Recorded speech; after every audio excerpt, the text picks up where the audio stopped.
Recuerdo que una de las conceptos o frases profesionales que aprendí en mi paso en los 80 por los Estados Unidos es aquella que timing is of the essence. Y sin duda el timing que ha tenido la Cámara de Comercio Argentino Norteamericana ha sido impecable y sin duda no debe haber sido prevista que íbamos a estar en esta situación internacional.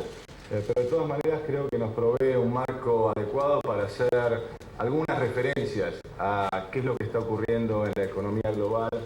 Por supuesto, hacer una visión también de cómo se está comportando nuestra región y por supuesto también mostrar qué es lo que hemos hecho desde el marco monetario y financiero precisamente para poder amortiguar estos ciclos económicos de tanta volatilidad que tanto bienestar terminan destruyendo cuando suceden la reversión de estos ciclos. Hace más de un año se inició la crisis financiera internacional y como hemos escuchado, nada parece mostrar que el final esté cerca. Todo lo contrario. Como ustedes saben, los mercados siguen cerrados para todo el mundo y los activos no encuentran hoy su piso. Las tasas en dólares por préstamos a 3 meses han trepado a los máximos en el año. El financiamiento a las empresas de corto plazo ha tenido la mayor caída de su historia. La actividad de papeles comerciales, los llamados commercial papers en los Estados Unidos, se sitúa en los niveles, en los volúmenes mínimos desde el año 2000. El diferencial de tasa de interés entre la tasa de repo en los Estados Unidos y la tasa LIBOR, la tasa interbancaria, que ha llegado a no menos de 2 puntos y medio, cuando habitualmente la diferencia es de solamente 10 puntos básicos, es decir, de 0,10%, muestra la desconfianza que hoy existe entre las propias entidades financieras. Podemos decir también que una de las innovaciones que hemos tenido en los últimos años, como es el seguro contra default, el Credit Default Swap, aún en títulos del Tesoro de los Estados Unidos, ha mostrado los spreads más amplios, lo cual muestra las dificultades que existen en el mundo para encontrar activos libres de riesgo. Otra muestra de la gravedad de la situación es que los esfuerzos de todos mis colegas en el mundo desarrollado por llevar calma mediante inyecciones de liquidez no logran ni han logrado atemperar la situación que hoy vivimos. Quizás a medida que se materialicen los desembolsos incluidos en el programa de reestructuración del gobierno norteamericano, retorne cierta calma a los mercados. De todos modos, el enfoque per se de rescate podría implicar, casi por definición, que estamos frente a un proceso de ajuste, aunque menos doloroso, pero sin dudas extendido en el tiempo. A mi juicio, la sucesión de eventos que terminó en la crisis puede comprenderse desde su comienzo por una combinación de errores de diagnóstico y de políticas que se han ido encadenando. Recién en las últimas semanas podemos decir que en los Estados Unidos hay una idea de una verdadera crisis sistémica, de solvencia, que disparó una acción mucho más determinada. Desafortunadamente, como todos ustedes saben, la tormenta ya se ha extendido a otras economías desarrolladas. Hoy vemos como las autoridades alemanas, británicas, belgas, francesas e irlandesas se han visto forzadas a intervenir, rescatando entidades de diversa índole o dando señales contundentes para garantizar los depósitos de los ahorristas. En mi opinión, el error de diagnósticos fue tomar los eventos desatados en agosto pasado como un problema simplemente de liquidez del sistema. Lo que sucedía en realidad era que se estaba corriendo el velo sobre la calidad de la clase de ciertos activos. Es decir, estábamos frente a un problema de solvencia. Hoy, los activos relacionados con las hipotecas subprime, activos que brindaban una combinación, si me permiten, casi mágica de apalancamiento y falta de transparencia, siguen todavía en los balances de las entidades financieras. ¿Cuánto valen esos activos? ¿Cuánto valen las instituciones que poseen esos activos?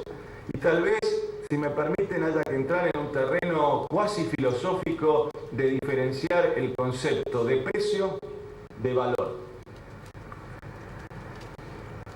Fundamentalmente porque el mercado asigna precios, pero siempre que los individuos le otorguen un valor a los bienes en el mercado. En el caso de los activos financieros, el valor, como todos ustedes saben, está más vinculado a la confianza que a cualquier otro factor. Hasta tanto no se recupere, no surgirá la noción de valor y los precios continuarán reflejando la incertidumbre reinante, tal como lo acusa la altísima volatilidad que hemos visto en las últimas semanas. Parece que ha pasado un largo tiempo, pero solo hace unos meses atrás la discusión, incluso en mi ámbito, el de los banqueros centrales, pasaba más por las presiones inflacionarias derivadas por las materias primas que por la crisis del sistema financiero. La respuesta nos lleva a repensar, a mi juicio, el rol de coordinación internacional de políticas monetarias, de políticas financieras. Es indispensable tomar medidas, pero claramente en este caso hay que ser cuidadosos. Los países emergentes sabemos por nuestra historia lo que significa la política de empobrecer al vecino, es decir, de tratarle de pasar los problemas a nuestros vecinos. La decisión en particular en estos últimos días de las autoridades irlandesas de garantizar las operaciones de todo su sistema financiero adoptada unilateralmente puede ser un ejemplo de esta misma política aplicada al sistema financiero. De hecho, el nerviosismo del mercado esta semana, más que a una percepción de demora en la implementación del salvataje norteamericano, a mi entender, se debe de la decisión del grupo de los 4 europeos de aplicar un enfoque diferente. Se trata, a mi juicio, de la primera prueba de estrés para la Unión Europea y no se percibe con claridad el enfoque que aplicarán en la región, dados los instrumentos disponibles.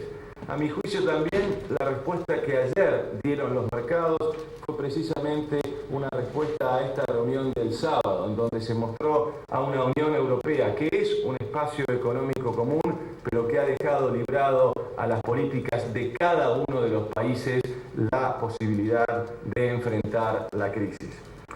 Sin duda, en los mercados emergentes y muchas veces con mis colegas, desde México hasta Chile, hemos discutido las necesidades que hay y los problemas que existen en cada una de estas crisis y la necesidad de defender la estabilidad financiera como un valor primordial en estas circunstancias. Creo sí que algunos de nosotros tenemos algunas ideas, algunos conceptos que de manera positiva y de manera constructiva podemos acercar en esta necesidad de coordinación de políticas financieras internacionales. Permítanme hacer algunas reflexiones en este sentido. Por un lado, proyectamos una excesiva volatilidad de las monedas de reservas que tiene el mundo, en particular la relación dólar-euro, que implicará una alta volatilidad de las demás monedas de países avanzados y, por supuesto, con el correlato en las monedas de países emergentes. El exceso de volatilidad cambiaria, como ustedes saben, es negativo para la economía real. Por lo tanto, la existencia de mecanismos supranacionales que permitan morigerar la volatilidad de monedas duras, a mi juicio, agregaría valor en estas precisas circunstancias. Por otra parte, la estabilidad financiera ha sido atacada o afectada drásticamente por innovaciones que proponían la diversificación y la diseminación del riesgo. Lo que efectivamente ha ocurrido es que el canal financiero de transmisión ha aumentado la correlación geográfica de las recesiones, dificultando la distinta implementación de instrumentos de política económica. ¿Qué me refiero? Me refiero a que esta correlación de los ciclos, recesiones simultáneas que estamos viendo en distintos países o en distintas zonas del mundo, asociada a la excesiva volatilidad de los tipos de cambio, generará presiones para disminuir el comercio, fuerza dinámica del crecimiento en la última década. En este escenario, soluciones asimétricas a un problema como el corriente puede tener, a mi entender, consecuencias devastadoras a nivel global. Por lo tanto, eliminar cualquier tipo de arbitraje regulatorio, como el que vimos en Irlanda, que precisamente genera un sesgo al movimiento de capitales hacia Irlanda en detrimento de otros países europeos, a esto llamo yo arbitraje regulatorio, debe ser una prioridad para todos los gobiernos. Eliminar, coordinar si hay cambios regulatorios entre las distintas regiones del mundo, debe ser el norte que debe animar a las autoridades de política económica y política monetaria.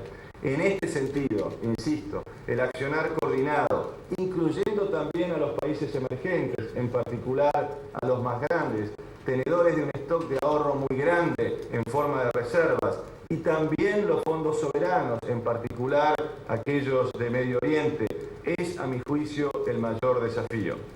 De todas maneras, al final del día, la estabilización en el plano global dependerá, y esto ya lo digo como economista profesional, de dos factores fundamentales: el ajuste interno de la economía norteamericana, un aumento en el ahorro de los hogares y una estabilización en el precio de los activos inmobiliarios.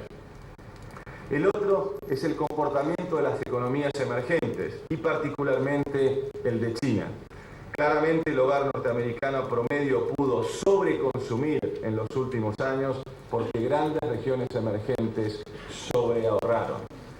Las recientes medidas de política económica china, tuvimos hace unas semanas la visita de la vicepresidenta del Banco Central de China, Madame Hu, nos mostraron que el gobierno no está dispuesto a desacelerar el crecimiento económico. Las iniciativas apuntan a impulsar una mayor absorción interna, es decir, un mayor consumo doméstico. La consecuencia clara será un menor ahorro disponible desde este país. Nuevamente, Estados Unidos tendrá que hacer su ajuste porque habrá menos financiamiento a nivel global. Para la mayoría de las economías emergentes y las latinoamericanas en particular, este escenario sería sin duda menos favorable, pero tampoco tan desalentador. Las exportaciones hacia China no se verían tan afectadas, es decir, el comercio sur-sur, que tanto beneficio ha traído en los últimos años, se va a ver resentido, pero no tanto como en el resto. La idea, de todas maneras, del desacople entre las economías avanzadas y las emergentes, que nosotros desde el Banco Central nunca obligamos, está claro que se han esfumado. Sin embargo, el escenario base todavía que manejamos desde el Banco Central es aún aquel en que los países desarrollados se desaceleran fuertemente, mientras que las regiones emergentes, si bien observan mermas importantes en su crecimiento, se mantienen cerca de sus niveles de tendencia de largo plazo, impulsados hasta ahora por el dinamismo de la demanda doméstica. Veo al mundo emergente por primera vez actuando como amortiguador de tendencias recesivas en las principales plazas, beneficiado por el crecimiento de la productividad y la mejora en el manejo en el set de políticas macroeconómicas. Todo esto, claro, en un escenario de bastante menor crecimiento global. En lo que respecta al canal financiero, el efecto sobre la economía real se sentirá más sobre aquellas regiones emergentes que tienen déficit de cuenta corriente y que han requerido importantes flujos de capital para poder financiar estos déficits de cuenta corriente. Y estas economías sin dudas van a ver debilitada más rápidamente su demanda doméstica. En la faz financiera, decimos que las pérdidas afrontadas en los países desarrollados pusieron en funcionamiento la aspiradora de fondos de todo el mundo. Esta salida de fondos genera presiones sobre los activos de toda la región sin ningún tipo de contemplaciones, como lo hemos visto en los últimos días. Sin embargo, proyectamos desde el Banco Central que América Latina continuará creciendo, o crecerá, mejor dicho, a tasas que oscilarán entre el 3,5% y el 4%, que sin duda se desacelera de los registros de los años previos a partir del nuevo contexto macroeconómico. En América Latina, dada la reducción de dependencia del financiamiento externo, la acumulación de reservas y el desarrollo, sobre todo en muchos países, de mercados financieros en materia doméstica, se verá afectada, a mi juicio, principalmente a partir del canal comercial. En primer lugar, la significativa desaceleración del mundo desarrollado, en particular de los Estados Unidos y de la zona euro, y la potencial ralentización de las economías emergentes afectarán las exportaciones de los países de nuestra América Latina. Asimismo, un fenómeno tan importante en el flujo de fondos hacia nuestros países como han sido las remesas de inmigrantes desde los Estados Unidos y desde la zona euro hacia América Latina se verán fuertemente afectadas. Y finalmente, la perspectiva de que los precios de materias primas no vuelvan a registrar las alzas como las evidenciadas en la historia reciente, sin duda van a morigerar las ventas externas. En este contexto, la economía argentina, que como ustedes recordarán y siempre me gusta repetir, se encuentra en un proceso de transición, luego de la crisis más importante de su historia, en un proceso de transición hacia su sendero de equilibrio de largo plazo, está asentada su economía en base a un esquema de 5 pilares dominantes y que a mi juicio han llegado aquí para quedarse en el largo plazo. Primero, la disciplina fiscal. Segundo, la fortaleza externa y una mayor diversificación comercial. Tercero, una política monetaria robusta. Cuarto, un sistema financiero sólido y muy bien regulado. Y quinto, un régimen cambiario de flotación administrada que brinda previsibilidad a los ciudadanos y a aquellos que habitan el suelo argentino. El sector público nacional muestra 5 años consecutivos de superávits en sus cuentas. Como prueba del compromiso con la disciplina fiscal, es que el presupuesto 2009 ha mostrado una proyección de un superávit primario de 3,3% del producto y que por supuesto no va a cambiar de acuerdo a las circunstancias que se han dado en las últimas semanas. De esta manera, el gobierno se asegura buena parte de los recursos para servir la deuda pública, despeja dudas sobre la sustentabilidad fiscal de corto plazo y adicionalmente, como todos ustedes saben, el mercado local posee un amplio flujo de fondos disponibles para financiar necesidades públicas y necesidades privadas. Esta es una situación claramente ventajosa, sobre todo en épocas de restringido acceso al financiamiento en mercados internacionales, tanto para economías emergentes como para aquellas desarrolladas. También permítanme hacer un párrafo sobre el sector de bienes transables, que es otra diferencia con respecto a etapas anteriores. El país sin duda aprovechó un contexto favorable y a partir de políticas apropiadas registra uno de los periodos más largos de superávit de cuenta corrientes consecutivos de su historia. Por otra parte, las exportaciones de nuestro país muestran, en términos de productos, un mayor grado de diversificación que en las últimas décadas. También mostramos una estructura de destinos bastante más diversificada. La cantidad de países que demandan productos argentinos ha crecido de 170 países al final de la década pasada a 202 países en el 2007. Es decir, hemos aumentado la cantidad de destinos de nuestra exportación en 32 nuevos países que hemos incorporado y esto tiene que ver con esta tendencia que yo mencionaba hace un instante de una profundización del comercio entre distintos países emergentes. También venimos ganando mercados significativamente y también venimos teniendo una diversificación de productos cuando se mira el comercio exterior. No todo es materias primas, solo el 25% de esto está descansando sobre materias primas. La combinación entonces de disciplina fiscal y sustentabilidad externa ha redundado en los llamados superávit gemelos, pilares en los que se apoya el funcionamiento robusto de nuestra economía real. Es también evidente que que la acumulación de reservas internacionales por parte del Banco Central fue una decisión, aunque en su momento por algunas criticadas, ahora a la luz de esta crisis claramente apropiada. La acumulación prudencial de excedentes, que siempre denominé como un mecanismo anticíclico para aislar a la economía doméstica ante contextos más hostiles, ha sido en principio la guía que guió y que nos guiará en nuestra estrategia. Indudablemente la situación internacional, reitero, ha mostrado que esa fue una decisión acertada. Para el sostenimiento de la dinámica externa, un factor clave ha sido la inversión. En este contexto, la Argentina ofrece oportunidades realmente todavía muy diversas, basadas en algunas ventajas competitivas que tenemos con respecto a otras economías emergentes. Cuando converso con inversionistas, la Argentina ofrece, aún a pesar de los inconvenientes domésticos y los inconvenientes diarios, sectores que fueron y que son y serán altamente rentables más allá del contexto macroeconómico y financiero internacional.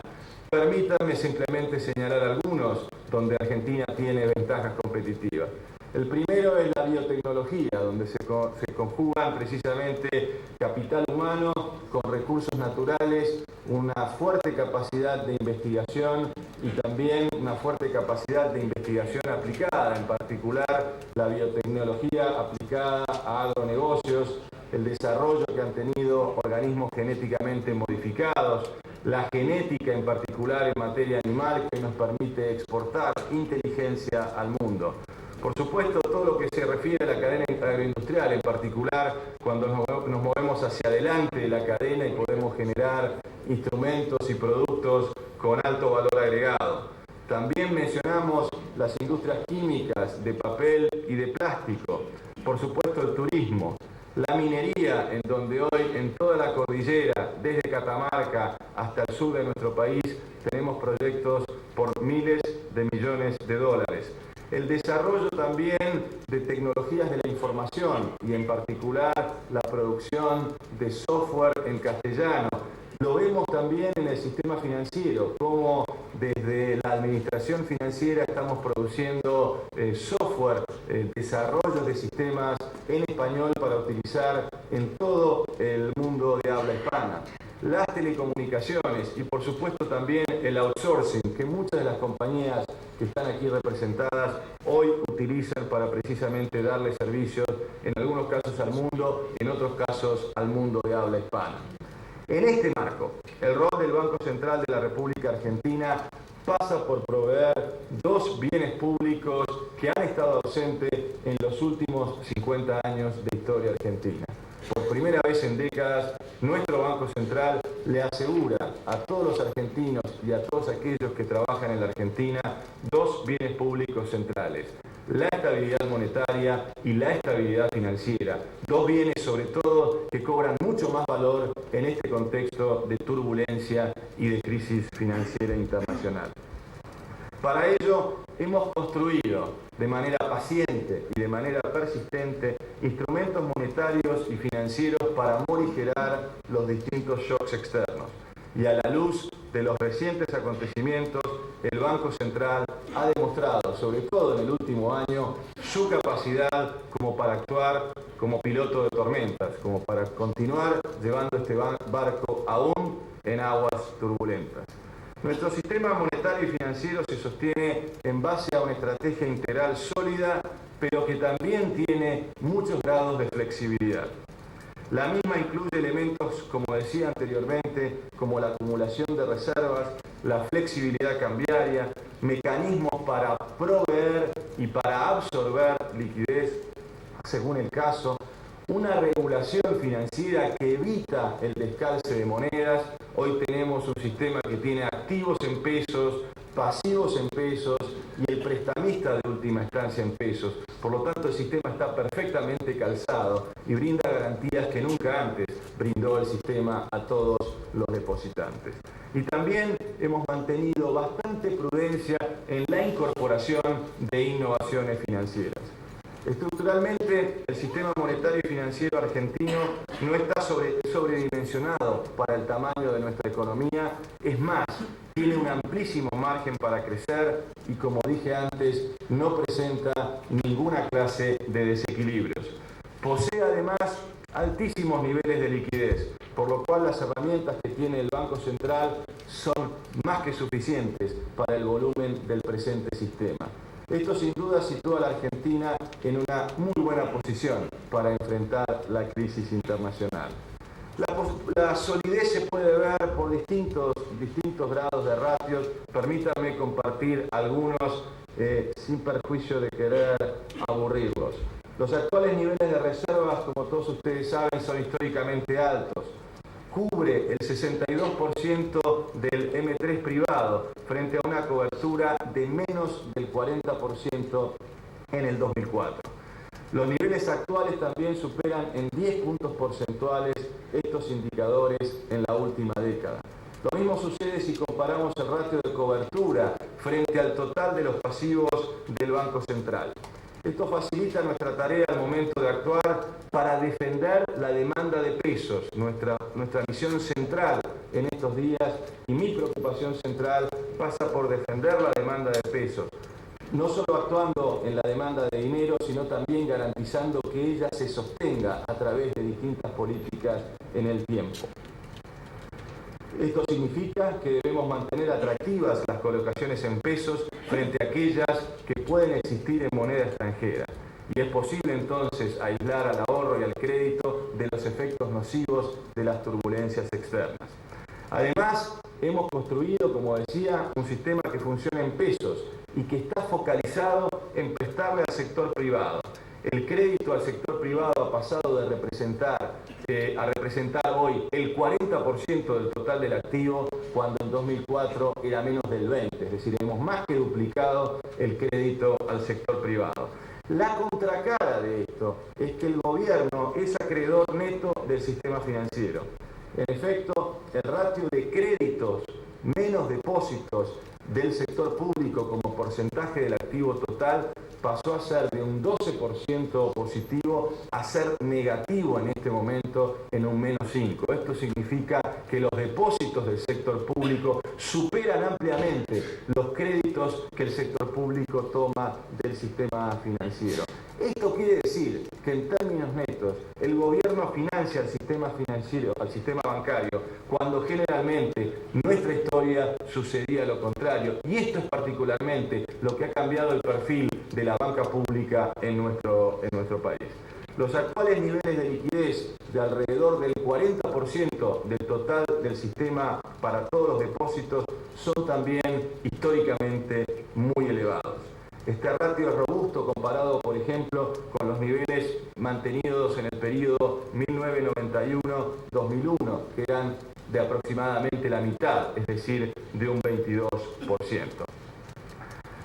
Esto se observa en un marco donde la irregularidad mantiene niveles mínimos. Los niveles de morosidad son los mínimos que hemos tenido en nuestra historia reciente, comparados también con los niveles que teníamos hoy. En este momento se encuentran en un 3,5% del total de las carteras, cuando en 2001 estábamos aproximadamente en un 16% del total de las carteras y en un 19% en el año 2004.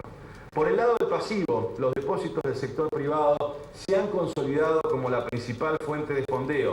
El endeudamiento de los bancos con el exterior a través de instrumentos como obligaciones negociables y otras líneas está acotado solamente al 4% de los pasivos totales, cuando en 2001 y en 2004 eran más del 10%. Por último, el sistema tiene un flujo de fondos positivo recurrente en los últimos 4 años y a partir del 2004, como todos ustedes saben, han presentado balances positivos que proyectamos que continúen hacia el futuro. Es decir, partiéndose de un abundante stock de liquidez y de un alto grado de solvencia, el sector está preparado para actuar como amortiguador de la crisis financiera internacional en lugar de ser un propagador, como ha sucedido a lo largo de nuestra historia. Siempre el sistema monetario y financiero actuaba como una caja de resonancia que potenciaba, que exponenciaba en este momento tiene la capacidad de amortiguar y minimizar los efectos de la crisis externa. La flexibilidad del esquema queda plasmada en una serie de rasgos. Un sistema que, como decía, insisto, y tiene la ventaja de actuar en moneda local, con un prestamista de última instancia también en pesos. Una regulación bancaria que ordena la aplicación de los depósitos en moneda extranjera a préstamos en la misma moneda. Un esquema que permite endeudarse solo en moneda extranjera a quienes tengan capacidad de generar ingresos en esta misma moneda, es decir, fundamentalmente a los exportadores. Todo esto, sin lugar a dudas, disminuye significativamente la vulnerabilidad de nuestro sistema. Hoy el porcentaje de los activos del sistema en moneda extranjera asciende al 16%, mientras que era de un 71% en el 2001 y era de un 24% en el 2004. Permítanme referirme finalmente a la faz monetaria. Los distintos mecanismos de provisión de liquidez también muestran un evidente amplio margen de acción. Estos instrumentos hoy existen porque en épocas de bonanza el Banco Central los había diseñado, pero no para inyectar liquidez, sino para absorberlas, persiguiendo un estricto control de los medios de pago. Estos mecanismos son los que permiten hoy que los medios de pago de la economía crezcan significativamente por debajo del Producto Bruto Potencial, lo cual muestra el sesgo prudencial que ha tenido la política monetaria en los últimos años. La flexibilidad se refleja además en el tipo de cambio flotante administrado. Este esquema permite moderar los movimientos cambiarios, ayudando, por ejemplo, a que los empresarios se centren exclusivamente en sus propios proyectos, en lugar de preocuparse por cubrirse frente a la posible volatilidad del tipo de cambio. Quiero hacer un paréntesis en este caso, sobre todo por lo que ha ocurrido en estos días y porque además he tenido un debate intenso con mis colegas en la profesión en los últimos años. Estoy convencido, más allá de esta posición transitoria, que como lo es cualquier función pública, y les hablo como economista profesional, estoy convencido que la flotación administrada es el único sistema cambiario adecuado para este momento de transición en la economía argentina. Un país que ha tenido una historia de altísima volatilidad macroeconómica con los sacrificios de bienestar que ha tenido toda nuestra población y sobre todo de dolarización que hemos tenido en los últimos 25 años, ha pasado más de la tercera parte fuera de su sendero de estabilidad dinámica. ¿Estamos entonces preparados para que el tipo de cambio fluctúe un 40% como en algunos países vecinos en pocos días? En mi opinión, y estoy convencido de esto, aún no. Por lo tanto, fluctuaciones moderadas en las variables financieras que reflejen la lógica convergencia entre los rendimientos de instrumentos en pesos y dólares es lo que debemos esperar. Y veo muchos casos, comparaciones que se hacen en los últimos días con lo que ha ocurrido con el movimiento en monedas en otros países de nuestra región. Quiero ser también absolutamente claro. Así como no creí que la revaluación de la moneda era el camino adecuado, como lo hicieron otros países que tienen distintas circunstancias. Siempre recuerdo en esto que tomemos una frase central de Ortega y Gasset: el hombre es el ser y sus circunstancias. Y por lo tanto, cada país tiene su set de circunstancias y creo que nadie puede dar hoy lecciones absolutamente a nadie. Y por lo tanto, la bondad o la capacidad de quienes tenemos alguna responsabilidad es entender la idiosincrasia de nuestros países, entender nuestra historia, entender nuestra psicología social y de ahí entonces adaptar las herramientas de política económica. Quiero ser absolutamente claro en esto, así como no acompañamos, porque considero profesionalmente que no era adecuado para este momento, en los últimos años de la economía argentina, seguir en la revaluación que tuvieron otros países vecinos, tampoco creo que es aconsejable acompañar los movimientos que tienen otros países vecinos. Me llama también la atención la falta de consistencia que encuentro en algunos análisis. Hasta hace muy poco tiempo, cuando el Banco Central publicaba mensualmente el tipo de cambio multilateral, es decir, no solo mirando a los países vecinos, sino también mirando al euro, sino también mirando a la libra, al franco suizo, a las monedas asiáticas, todos nos decían que la verdad que lo importante era nuestra relación con el dólar. En los últimos días veo un cambio. Muchos analistas empiezan a mirar la relación en particular con los países vecinos. Creo que es importante la consistencia en el análisis. Si antes no era importante mirar a los países vecinos, no entiendo por qué ahora. Creo sí más vale que la consistencia es mirar que para este momento de la Argentina, la flotación administrada, y esto significa seguir las tendencias fundamentales que tienen los movimientos de monedas y cambiarios en el mundo, pero fundamentalmente atemperando tanto los valles como los picos, es la manera para ir educando a nuestra población en lo que significa un sistema de flexibilidad cambiaria. En línea con un enfoque anticíclico de la política económica, este enfoque ha quedado demostrado en los hechos en los últimos meses. El Banco Central ha dado y seguirá dando señales muy claras en este sentido, de forma de mantener la estabilidad financiera y así poder preservar el nexo entre el ahorro, el crédito, la inversión, el consumo y el crecimiento, para continuar asegurando los beneficios de un proceso de crecimiento sostenido y sostenido en el tiempo. Hoy, no solo los asiáticos, sino también los países emergentes están interviniendo en su mercado cambiario. Incluso aquellos consolidados con esquemas de metas de inflación puras, tan ponderados muchas veces en estas reuniones. De hecho, tomando estudios recientes, más del 50% de los países que tienen metas de inflación explícita han intervenido en las últimas semanas en sus mercados cambiarios, aún con un régimen llamado de libre flotación.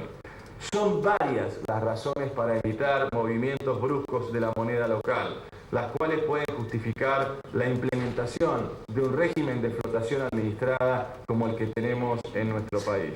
Como sucede en gran parte de las economías emergentes, donde el mercado financiero local está caracterizado por una alta segmentación, las recetas que recomienda la teoría económica son claramente distintas. Estudios recientes en materia cambiaria incorporan, como decía, la segmentación y la restricción de acceso a los mercados financieros como parte del análisis, y muchas veces esto se soslaya tomando a todos los mercados con la misma capacidad y profundidad. En este sentido, las conclusiones más relevantes apuntan a que en términos de maximizar el bienestar social, la mejor elección es menor flexibilidad del esquema cambiario, donde el acceso a instrumentos de cobertura es más limitado. Este marco conceptual, que tiene un amplio sustento teórico en países con mercados financieros angostos, estrechos, con baja profundidad, es más realista para una economía como la nuestra. Bajo este esquema, el Banco Central trabaja y continuará trabajando y prioriza el fortalecimiento de la demanda de pesos, la recomposición de la liquidez a fin de garantizar la estabilidad financiera y la cadena de pagos. En efecto, recientemente adaptamos nuestro esquema prudencial para asegurar la demanda de pesos y la plena liquidez sistémica tanto en moneda local como en moneda extranjera. Y como resultado, las fluctuaciones de las variables financieras han resultado acotadas, quizás las más acotadas que hemos visto en las últimas décadas. En síntesis, a partir de un sistema monetario y financiero robusto y flexible, diseñado de manera paciente, de manera persistente, con una visión estratégica, sentando los pilares de este sistema para las próximas décadas por nuestro Banco Central, nos encontramos en condiciones no solo de mantener la estabilidad, sino de brindar una efectiva protección al resto de nuestra economía ante este cambio de contexto. Este es, a mi juicio, la mejor contribución que podemos realizar para garantizar dos bienes públicos esenciales que quiero subrayar en esta reunión. Por primera vez en décadas, este Banco Central ha formado un sistema monetario y financiero que le garantiza a todos los que trabajan en el suelo argentino la estabilidad monetaria y la estabilidad financiera, tan ausentes en los últimos 50 años y tan necesarios para el crecimiento sustentable con inclusión social que proyectamos para los próximos 50 años. Muchas gracias.